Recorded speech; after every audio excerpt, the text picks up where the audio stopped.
Hello friends, नमस्कार।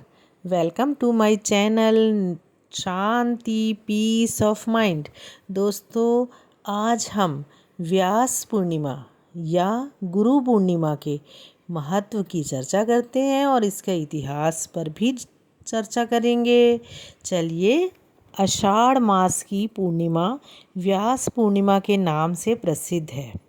इस पूर्णिमा को गुरु पूर्णिमा के नाम से भी जाना जाता है। गुरु पूर्णिमा सनातन धर्म संस्कृति है। आदि गुरु परमेश्वर शिव दक्षिणामूर्ति रूप में समस्त ऋषि मुनियों को शिष्य के रूप में शिव ज्ञान प्रदान किया था। आज ही के दिन गुरु पूर्णिमा उन सभी आध्यात्मिक अकादमिक गुरुओं को समर्पित परंपरा है। गुरु पूर्णिमा का पर्व महर्षि वेद व्यास जी के जन्मदिन के रूप में भी मनाया जाता है। और वेद व्यास जी जो ऋषि पराशर के पुत्र थे और शास्त्रों के अनुसार महर्षि व्यास जी को तीनों कालों के ज्ञाता माना गया है: वर्तमान काल, भूतकाल और भविष्य काल।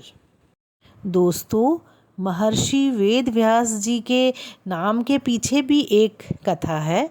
माना जाता है कि महर्षि वेद व्यास जी ने वेदों को अलग अलग खंडों में बांटकर उनका नाम ऋग्वेद, यजुर्वेद, सामवेद और अथर्ववेद रखा। और वेदों का इस प्रकार विभाजन के कारण ही वह वेद व्यास के नाम से प्रसिद्ध हुए। इस दिन व्यास पूर्णिमा या गुरु पूर्णिमा मनाने के पीछे ये भी माना जाता है कि इस दिन महान गुरु महर्षि वेद व्यास जी, जिन्होंने ब्रह्मसूत्र, महाभारत, श्रीमद् भगवत गीता और 18 पुराण जैसे अद्भुत साहित्य की रचना की है। और इस साहित्य की रचना भी माना जाता है इसी दिन उन्होंने की।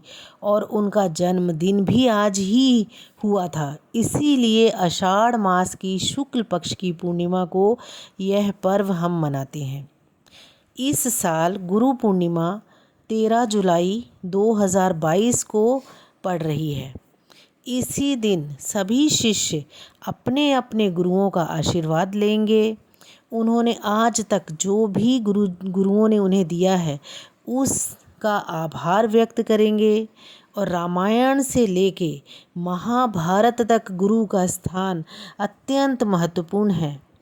गुरु की महत्ता को देखते हुए ही संत कबीरदास जी ने कहा था कि गुरु गोविंद दोनों खड़े काके लागू पाए, बलिहारी गुरु आपणो गोविंद दियो मिलाए। इसमें संत कबीर जी ने स्पष्ट बताया है कि गुरु की कृपा से ही भगवान के दर्शन उन्हें हुए।